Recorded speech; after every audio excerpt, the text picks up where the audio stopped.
आज सकाळी सकाळी चालू होते माझ्या मम्मीच्या कुरड्या बनवायचं काम. तर कुरड्या बनवण्यासाठी ना मम्मी हटत होती चीक. तर चीक हटणं एवढं काम अवघड काम आहे ना, जे ज्याला जमतं त्यालाच जमतं. कारण त्याला आहे ना लई ताकद लागती, तरच ते हलवता येतो, नाही तर मग काही खरं नाही. तर त्याच्यानंतर ना आमच्या सगळ्या कुरड्या करणं झाल्या आणि मी, मम्मी आणि पप्पा आम्ही निघालो होतो कॉलेजला जायला. तर मम्मीला आहे ना, मम्मीला कॉलेजला नव्हतं यायचं, तर मम्मीला आम्हाला गावात सोडायचं होतं, मम्मीला दुसरं काम होतं.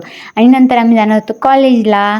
तर मम्मीला सगळ्यात पहिले गावात सोडलं आणि मग नंतर आम्ही गेलो मग पप्पा आणि मी कॉलेजला. तर आपल्याला गाडी चालवता येत नाही का, असंच राहतं, कोणाला सोबत घेऊन जावं लागतं. तर रस्त्याने ना इथं झालं होतं ॲक्सिडेंट, तर गाड्या ठोकल्या होत्या.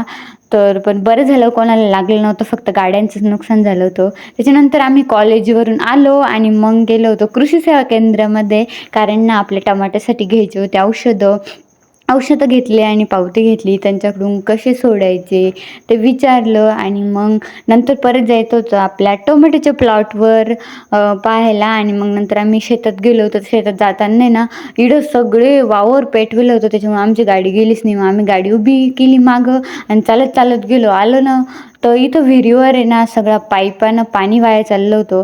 आमच्या शेतातल्या 250 लोकांना तो काही पाईप जोडलाच नाही, पण आम्हाला तर पाणी वाया चाललं म्हणून तो आम्ही जोडलाच. मग काय करणार आहे.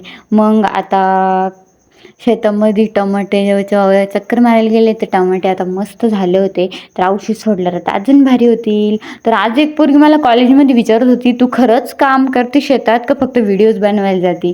तुला काय सांगू बाई, खरोखर काम करायला जाते म्हणूनच व्हिडिओ बनवते ना. तर त्याच्यानंतर ना आम्हाला जायचं होतं मला मावशीच्या घरी. तर मावशीच्या घरी जायला निघले रस्त्याने. आणि मग भाऊ माझा घ्यायला आला होता. तर भाऊ जोरात गाडी चालवत होता, त्याच्यामुळे आम्ही फास्ट आलो मावशीच्या घरी. तर भेटूया पुढच्या एका नवीन ब्लॉगमध्ये. व्हिडिओ आवडला असेल तर लाईक करा. थँक्यू.